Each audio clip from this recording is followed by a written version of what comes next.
Tema renungan firman Tuhan untuk renungan hari ini adalah kekalahan rohani diawali oleh ketidaktaatan. Ayat Alkitab yang kita baca sesuai bacaan Sabda Bina Umat GPIB hari ini adalah dari Yosua 7 ayat 1 sampai ayat 13 yang berbunyi sebagai berikut. Tetapi orang Israel berubah setia dengan mengambil barang-barang yang dihususkan itu, karena Ahan bin Karmi bin Zabdi bin Zerah dari suku Yehuda mengambil sesuatu dari barang-barang yang dihususkan itu. Lalu bangkitlah murka Tuhan terhadap orang Israel. Yosua menyuruh orang dari Yeriho ke Ai, yang letaknya dekat Bet Awen, di sebelah timur Betel, dan berkata kepada mereka, demikian, pergilah ke sana dan intailah negeri itu. Maka pergilah orang-orang itu ke sana dan mengintai kota Ai.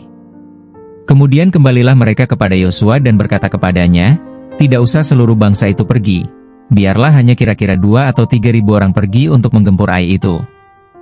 Janganlah kau susahkan seluruh bangsa itu dengan berjalan ke sana, sebab orang-orang di sana sedikit saja. Maka berangkatlah kira-kira 3.000 orang dari bangsa itu ke sana, tetapi mereka melarikan diri di depan orang-orang Ai.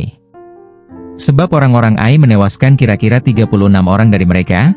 Orang-orang Israel itu dikejar dari depan pintu gerbang kota itu sampai ke Shebarim dan dipukul kalah di lereng. Lalu tawarlah hati bangsa itu amat sangat. Yosua pun mengoyakkan jubahnya dan sujudlah ia dengan mukanya sampai ke tanah di depan tabut Tuhan hingga petang, bersama dengan para tua-tua orang Israel, sambil menaburkan debu di atas kepalanya.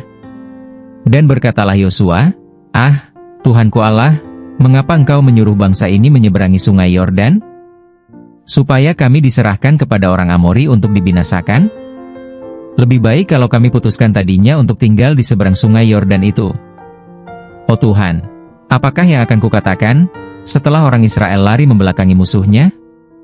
Apabila hal itu terdengar oleh orang Kanaan dan seluruh penduduk negeri ini, maka mereka akan mengepung kami dan melenyapkan nama kami dari bumi ini. Dan apakah yang akan kau lakukan untuk memulihkan nama MU yang besar itu?"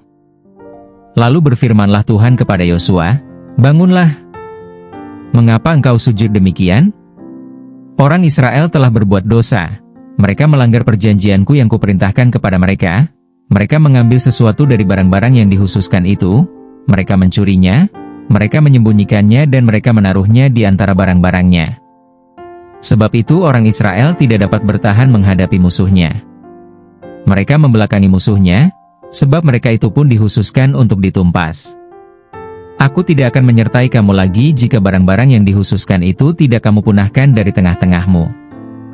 Bangunlah, kuduskanlah bangsa itu dan katakan, kuduskanlah dirimu untuk esok hari, sebab demikianlah firman Tuhan, Allah Israel. Hai, orang Israel, ada barang-barang yang dihususkan di tengah-tengahmu. Kamu tidak akan dapat bertahan menghadapi musuhmu, sebelum barang-barang yang dihususkan itu kamu jauhkan dari tengah-tengah kamu. Demikian pembacaan Alkitab. Haleluya. Saudara-saudari buah hati Allah, hari ini, kita akan merenungkan satu bagian dari Alkitab, yaitu dari Yosua 7, ayat 1 sampai ayat 13, tentang kekalahan bangsa Israel yang disebabkan oleh karena ketidaktaatan mereka. Setelah kemenangan spektakuler bangsa Israel di Yeriho, yang terjadi karena ketaatan mutlak pada strategi Tuhan, Yosua pasal 7 dibuka dengan sebuah kejutan menyakitkan, kekalahan memalukan di kota kecil bernama Ai. Pertanyaannya, bagaimana mungkin Israel yang baru saja melihat tembok Yeriho runtuh bisa kalah melawan kota kecil? Jawabannya menyentak. Dosa tersembunyi. Ahan, salah satu dari umat Israel, mengambil barang-barang yang telah Tuhan perintahkan untuk dibinasakan. Itu ternyata bukan sekadar pelanggaran pribadi, itu adalah dosa yang mencemari seluruh komunitas, bahkan bangsa. Karena satu ketidaktaatan, seluruh bangsa mengalami kekalahan rohani. Yosua 7 ditulis sebagai peringatan yang jelas, tanpa ketaatan, tidak akan ada penyertaan Tuhan. Ini bukan hanya sejarah masa lalu, ini adalah cermin untuk generasi kita hari ini. Mengapa kita merasa rohani kita stagnan, doa-doa tidak dijawab, dan penyertaan Tuhan terasa jauh? Padahal kita aktif melayani, berdoa, dan percaya kepada Tuhan Yesus? Jawabannya bisa jadi, ada bagian dari hidup kita yang tidak sepenuhnya taat. Mari kita gali lebih lanjut pesan Tuhan melalui bacaan ayat Alkitab hari ini. Pesan pertama, ketidaktaatan yang tersembunyi bisa menjatuhkan sebuah gereja sebagai tubuh Kristus. Dalam Yosua 7, ayat 11 dan 12, Tuhan berkata, Israel telah berdosa, mereka telah mengambil barang-barang yang dihususkan, mencurinya, menyembunyikannya, itu sebabnya aku tidak akan menyertai kamu lagi. Tuhan tidak berkata, Ahan telah berdosa. Ia berkata, Israel telah berdosa. Ini menunjukkan prinsip penting. Dosa pribadi yang disembunyikan bisa mencemari keseluruhan komunitas rohani. Di gereja, keluarga, dan pelayanan, satu ketidakjujuran, satu kompromi kecil, satu tindakan melawan firman bisa menghilangkan urapan. Inilah mengapa kekalahan rohani tidak dimulai dengan perang melawan iblis, tetapi dengan kompromi. Pesan kedua, Tuhan tidak bisa menyertai ketika perintahnya diabaikan. Tuhan berkata secara jelas dalam Yosua pukul 7:12, Aku tidak akan menyertai kamu lagi kecuali kamu menyingkirkan barang-barang yang dihususkan itu dari tengah-tengahmu. Ini adalah prinsip abadi. Penyertaan Tuhan hadir dalam lingkungan ketaatan, bukan di tengah ketegaran hati. Kita sering memohon hadiratnya, tetapi tidak mematuhi suaranya. Kita menyanyikan lagu rohani, tetapi menyembunyikan dosa. Kita ingin urapan, tapi tidak ingin penyerahan. Pesan ketiga, kekalahan rohani dimulai saat kita tidak mengoreksi diri. Yosua menyadari ada yang salah dan berseru kepada Tuhan. Tapi Tuhan menjawab dengan keras, Bangunlah. Mengapa engkau tersungkur dengan mukamu? Israel telah berdosa. Terkadang kita terlalu sibuk mengeluh atas kekalahan dan lupa mengoreksi akar persoalan, yaitu ketaatan kita. Orang percaya zaman sekarang mudah menyalahkan lingkungan, gereja, bahkan Tuhan, saat hidup mereka kehilangan kuasa rohani. Tapi sedikit yang mau bertanya, apakah aku telah hidup dalam ketaatan penuh di hadapan Tuhan?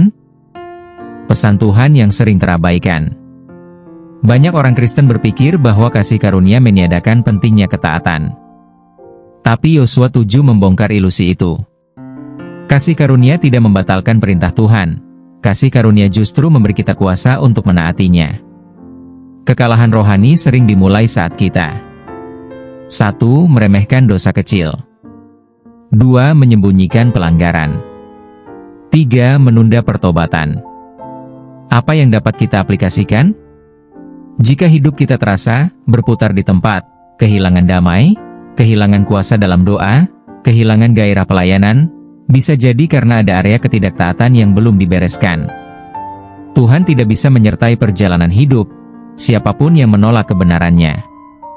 Sebagai respon iman kita mengaku akan dosa kita, melalui pertobatan yang disertai komitmen untuk memperbaiki diri. Hari ini, mari kita akui, kita sering lebih sibuk membangun citra rohani, daripada hidup dalam ketaatan sejati. Kita menyimpan dosa dalam relung hati kita, lalu bertanya mengapa Tuhan diam. Tapi hari ini, kita mengambil langkah iman untuk 1. Membuat pengakuan. Tuhan, aku telah berdosa dengan menyimpan ketidaktaatan dalam hidupku. Aku tidak mau lagi hidup dengan menyembunyikan yang harus dibereskan. 2. Untuk mendeklarasikan mantra iman ini. Aku menyingkirkan semua bentuk ketidaktaatan. Aku hidup dalam terang. Aku taat kepada firman-Nya. Penyertaan Tuhan kembali hadir dalam hidupku. Ulangi deklarasi ini setiap hari, terutama saat kamu merasa lemah dan ingin kembali pada kebiasaan lama. Mari kita berdoa, bukan hanya dengan kata-kata, tapi dengan hati yang terbuka. Dan mari kita nyanyikan doa kita ini.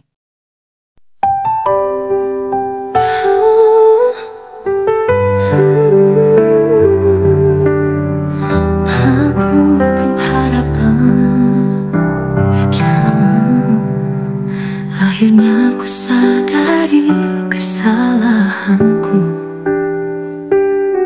Sering aku menjauh darimu. Ku ingin yang bukan milikmu. Kini ku tinggalkan semua. Aku kembali ke jalanmu. menjadi nafas hidupku. Tak ada lagi yang ku sembunyikan. Tuhan hadir dan pakailah hidupku. Kekalahanku bukan karena musuhku kuat, tapi karena hatiku tak setia. Kini ku terima teguran kasih-Mu. Bentuklah aku jadi milik-Mu. Aku kembali ke jalan-Mu. Ketaatan jadi nafas hidupku. Tak ada lagi yang ku sembunyikan. Tuhan hadir dan pakailah hidupku. Kekalahanku bukan karena musuhku kuat, tapi karena hatiku tak setia. Kini ku terima teguran kasih-Mu. Bentuklah aku jadi milik-Mu. Ku singkirkan semua kecemaran, api Roh-Mu sucikanku. Ku tak mau lagi jalan sendiri. Ku perlukan penyertaan-Mu, Tuhan. Aku kembali ke jalan-Mu. Ketaatan jadi nafas hidupku. Tak ada lagi yang ku sembunyikan. Tuhan hadir dan pakailah hidupku. Kini ku berjalan